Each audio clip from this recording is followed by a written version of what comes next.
Сәлеметсіздер ме? Менің каналыма қош келдіңіздер. Бүгін біз сіздермен бірге құстың ұясы немесе орысша айтқанда гнездо глухаря атты салатты дайындайтын боламыз. Дәмі тіл үйіретін, дастарханның сәнін келтіретін салатты менің нұсқамда әзірлеп көрейік. Ол үшін бізге қажетті өнімдеріміз: картофель пайымыз, 2 қиярымыз, консервленген кукурузымыз және 4 жұмыртқа, тауықтың төс еті қажет болады. Тауықтың төс етін алдын ала пісіріп дайындап алдым, және майонез. Олай болса, тауықтың төс етінен бастаймын. Барлық өнімдерімізді 4 бұрышта турап аламыз. Тауықтың төс етін ең алдымен қатты үлкен емес, орташа, жеген кезде қасыққа не болмаса вилкаға ілінетіндей қылып тураймын.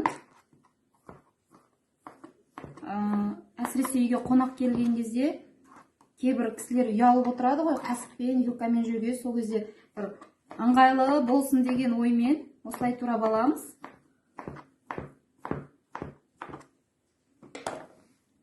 Бізде қиярды да дәл солай 4 бұрыштап турап аламын. Негізі әр адамның өзінің осы салатта турау әдісі бар. Енді мен осылай турағанды жөн көремін.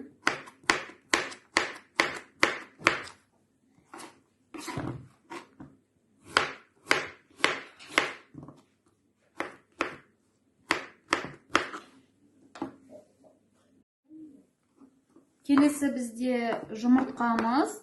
Жұмыртқаны да дәл солай 4 бұрыштап тураймын. 2 жұмыртқамыздың ішіндегі сарысын алып қаламын. Қазір салаттың бетін әрлеу үшін, сәндеу үшін.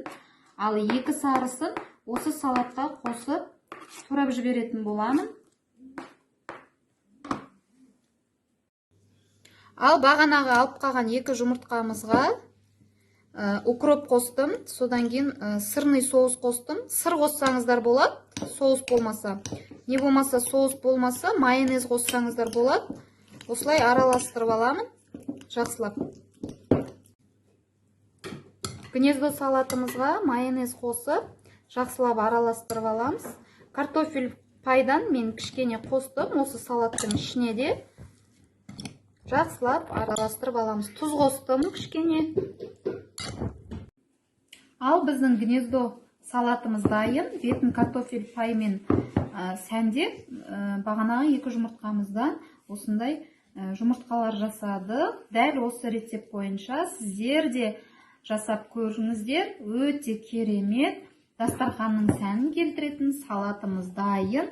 Егер менің видеом сіздерге ұнаған болса, маған подписка жасап, лайк басып, комментарий жаза кетулеріңізді сұраймын.